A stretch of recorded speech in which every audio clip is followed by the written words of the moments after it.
Welcome to సాస్ TV. నేను మీ Abid Hussain. Doctor Rajasekhar eye hospital super speciality eye care centre. కంటి ఆపరేషన్లకు చెన్నై, మధురై వెళ్లనవసరం లేకుండా ప్రపంచ స్థాయి ఆధునిక ఆపరేషన్లు ఇప్పుడు మన నెల్లూరులో సత్యసాయి భజన మందిరం ప్రక్కన 3వ main road, Rammurthy Nagar, Nellore. So ఏపీలో అభివృద్ధి ఏ విధంగా ఉంది, అభివృద్ధి ఎలా జరుగుతుంది అనేది ఒకసారి చూద్దాం. ప్రధానంగా తెలుగుదేశం పార్టీ అధికారంలోకి వచ్చిన తర్వాత పెన్షన్లు పెంచుతామని చెప్పారు. ఇచ్చిన మాట ప్రకారం పెన్షన్లు పెంచడం జరిగింది. ఇక మద్యం సంబంధం తీసుకుంటే మద్యం, బ్రాండెడ్ మద్యం అందుబాటులోకి తీసుకొస్తామన్నారు. సో అది కూడా తీసుకొచ్చారు. ఇక దీపం పథకాన్ని చూస్తే దీపం పథకం అమలు చేస్తామని చెప్పి దీపం పథకంకి సంబంధించి ఏదైతే సబ్సిడీ సిలిండర్స్ ఇస్తామని చెప్పారో ఈ సబ్సిడీ సిలిండర్స్ కూడా ఇవ్వడానికి మొదటి విడత ఇచ్చేశారు. మరి రెండో విడత కూడా ఇచ్చేటువంటి పరిస్థితి కనబడుతోంది. తల్లికి వందనం ఇది కొంత డిలే అయిందని చెప్పొచ్చు. ఇప్పుడైతే మేలో ఇచ్చేటువంటి అవకాశాలు అయితే కనిపిస్తూ ఉన్నాయి. మేలో ఇస్తామని చెప్తూ ఉన్నారు. ఇది ఒక శుభ పరిణామంగా చెప్పుకోవచ్చు. ప్రధానంగా అభివృద్ధి విషయంలో వైసీపీ కొంత వెనకబడింది అనేటువంటి మాట ఏదైతే వచ్చిందో, అట్ ది సేమ్ టైం ఇక్కడ తెలుగుదేశం పార్టీ విషయం తీసుకుంటే అభివృద్ధి విషయంలో మేము ముందున్నామని, రోడ్ల మరమ్మతులు తీసుకుంటే ఎక్కడ చూసినా కూడా రోడ్ల మరమ్మతు పనులు అయితే శరవేగంగా జరుగుతున్నాయి అని చెప్పొచ్చు. అంటే ఎక్కడైతే ప్యాచ్ వర్క్స్ ఉన్నాయో అక్కడ ప్యాచ్ వర్క్స్, కొన్ని చోట్ల వీధి లైట్లు, కొన్ని చోట్ల డివైడర్లు, ఇలా రకరకాలుగా చూస్తే రోడ్ల అభివృద్ధి పనులు కూడా జరుగుతున్నాయి. ఇక 5 రోజుల్లో డిఎస్సి, ఇది చాలా కీలకమైనటువంటి అంశం. 5 రోజుల్లో డిఎస్సి ప్రకటిస్తామని చెప్పి, అంటే నోటిఫికేషన్ ఇస్తామని చెప్పి డిఎస్సికి సంబంధించి 16,000 పోస్టులు ఏదైతే 16,000 ప్లస్ పోస్టులు ఏదైతే ఉన్నాయో దానికి సంబంధించినటువంటి నోటిఫికేషన్ ఇస్తాము అని చెప్తూ వచ్చారు. కానీ ఎప్పుడు అని ఎదురు చూస్తున్నటువంటి పరిస్థితుల్లో కేవలం 5 రోజుల్లో ఈ నోటిఫికేషన్ ఇస్తామని చెప్పి ప్రకటించడం అనేది శుభ పరిణామంగా మనం చెప్పొచ్చు. ఇంకొక 2,000 పోస్టులు కూడా అదనంగా కూడా ఇచ్చేటువంటి అవకాశాలు కూడా కనిపిస్తూ ఉన్నాయి. ఆ దిశగా ప్రభుత్వం చర్యలు తీసుకునేటువంటి అవకాశం ఉంది. ఇది మనకు ప్రధానంగా డిఎస్సి అభ్యర్థులు ఎవరైతే ఉన్నారో వాళ్లకు ఇదొక శుభ పరిణామంగా చెప్పొచ్చు. ఎస్డిటి పోస్టులు కలిపి ఒక 2,000 పోస్టులు ఇచ్చేటువంటి అవకాశం కనిపిస్తుంది. ఇక అమరావతి పనులకు సంబంధించి ఇక్కడ ప్రధానంగా చెప్పుకోవాల్సింది అమరావతి పనులు. గతంలో ఈ అమరావతి పనులు ఎక్కడ వేసినా ఒంగళి అక్కడే అన్నట్టు ఉన్నాయి అని చెప్తున్నారు. సో ఎందుకంటే 3 రాజధానులు అనేటువంటి ప్రతిపాదనని వైసీపీ తీసుకొచ్చిన నేపథ్యంలో 3 రాజధానులు ఎక్కడ అభివృద్ధి చేస్తారు ఏంటి అనేటువంటి విషయం, లేదా వైజాగ్కి తరలిపోతుంది రాజధాని అనేటువంటి మాటలు ఇవన్నీ కూడా జరిగాయి. కానీ ఇప్పుడు విషయం తీసుకుంటే అమరావతిని మళ్ళీ అక్కడ శంకుస్థాపన పనులు, అభివృద్ధి పనులు చేపట్టేందుకు ప్రధాని మోడీ మే 2వ తేదీ ఏపీకి వస్తారు అనేటువంటి ప్రచారం అయితే విస్తృతంగా జరుగుతుంది. దీనికి సంబంధించి ముఖ్యమంత్రి చంద్రబాబు ప్రధానిని ఆహ్వానించడం, ఇటువంటి మాటల నేపథ్యంలో ఖచ్చితంగా 2వ తేదీ ప్రధాని ఏపీకి రావడం జరుగుతుంది. సో దీని తర్వాత అభివృద్ధి పనులు జరుగుతాయని టీడీపీ వర్గాలు చెప్తూ ఉన్నాయి.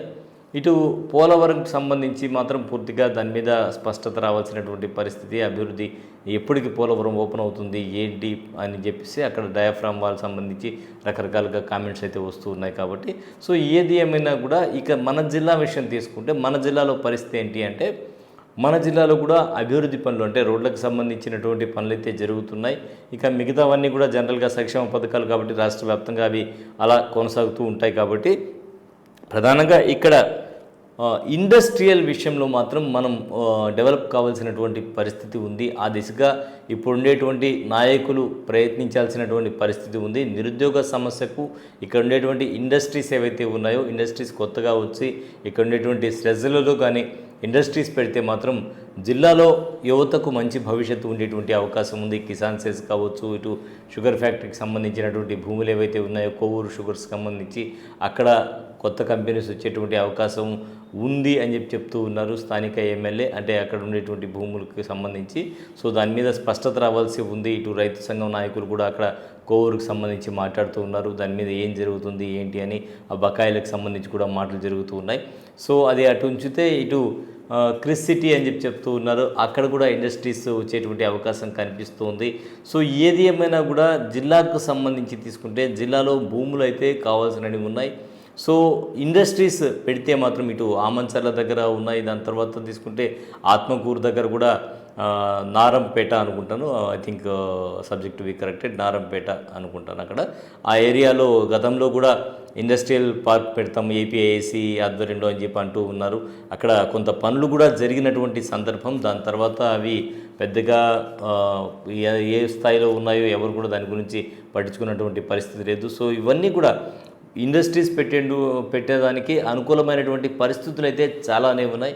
సో ఏపీఐసి కొంత చొరవ చూపించి మరింత ఇండస్ట్రీస్ వచ్చే విధంగా, అదేవిధంగా ఇండస్ట్రియల్ శాఖ మంత్రులు కూడా దీని మీద మంత్రి దీని మీద చర్యలు తీసుకొని ఇండస్ట్రీస్ని కొత్తగా ఆహ్వానించి అది నెల్లూరు సిటీలో పెట్టగలిగితే మాత్రం మనకు ఇక్కడ ఉండేటువంటి యువత ఉద్యోగాలు అయితే లభించేటువంటి అవకాశం అయితే కనిపిస్తుంది. మరిన్ని ఉద్యోగాలు వచ్చేటువంటి అవకాశం కనిపిస్తుంది. ఆ దిశగా అధికారులు చర్యలు తీసుకోవాలి. ప్రధానంగా ఉద్యోగం వస్తే మనిషి సంక్షేమ పథకాల కంటే కూడా నేను చెప్పేది ఏంటంటే సంక్షేమ పథకాలు టైం కోసమే పనిచేస్తుంది. కానీ సంక్షేమం కంటే కూడా ఒక వ్యక్తికి నెలకి ఒక 5,000 4,000 సంక్షేమ పథకాలు ఇచ్చే బదులు ఒక 20,000 రూపాయల జీతం అనేది వచ్చే విధంగా కనుక ప్రభుత్వం ప్రయత్నం చేస్తే, అంటే ఉద్యోగాలు కల్పిస్తే అతనికి సంక్షేమ పథకాలు ఇవ్వాల్సిన అవసరం అయితే ఏమి ఉండదు. ఎందుకంటే సంపాదించుకుంటున్నాడు కాబట్టి హ్యాపీగా బతికేస్తాడు.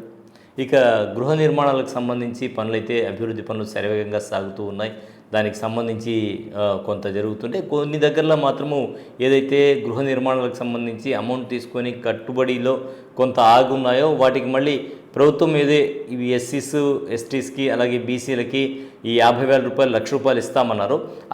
ఇక్కడ ఉండేటువంటి స్థానిక అధికారులు అయితే, హౌసింగ్ అధికారులు అయితే అవి ఆపేసి అవి ఇవ్వట్లేదు, వీళ్ళకి ఇవ్వమని చెప్పి కరాఖండిగా చెప్తూ ఉన్నారు. ఆ దిశగా కాకుండా ఆ 50,000 ప్రభుత్వం ఏదైతే ప్రకటించిందో హౌసింగ్కి సంబంధించి ఆ డబ్బులు కనుక ఇస్తే వాళ్ళు మరింత కట్టుకునేటువంటి అవకాశం ఉంది. ఏ సందర్భంలో ఆ అమౌంట్ వాడుకున్నారో తెలియదు, కానీ లోన్స్ కింద అట్లా తీసుకొని ఒక 10,000 15,000 తీసుకొని వాడేసుకున్నటువంటి సందర్భంలో వాళ్ళకి ఇప్పుడు ప్రభుత్వం ప్రకటించినటువంటి 50,000 ఇవ్వం, కడితేనే ఇస్తామని చెప్పి కూడా చెప్తున్నారట అధికారులు. సో దీని మీద అధికారులు కూడా చర్యలు తీసుకొని వెంటనే ఆ అమౌంట్ కనుక మంజూరు చేస్తే మిగతా కార్యక్రమాలు కూడా హౌసింగ్కి సంబంధించి తొందరగా అయ్యేటువంటి అవకాశం ఉంది. ప్రభుత్వ లక్ష్యం కూడా నెరవేరేటువంటి అవకాశం ఉంది.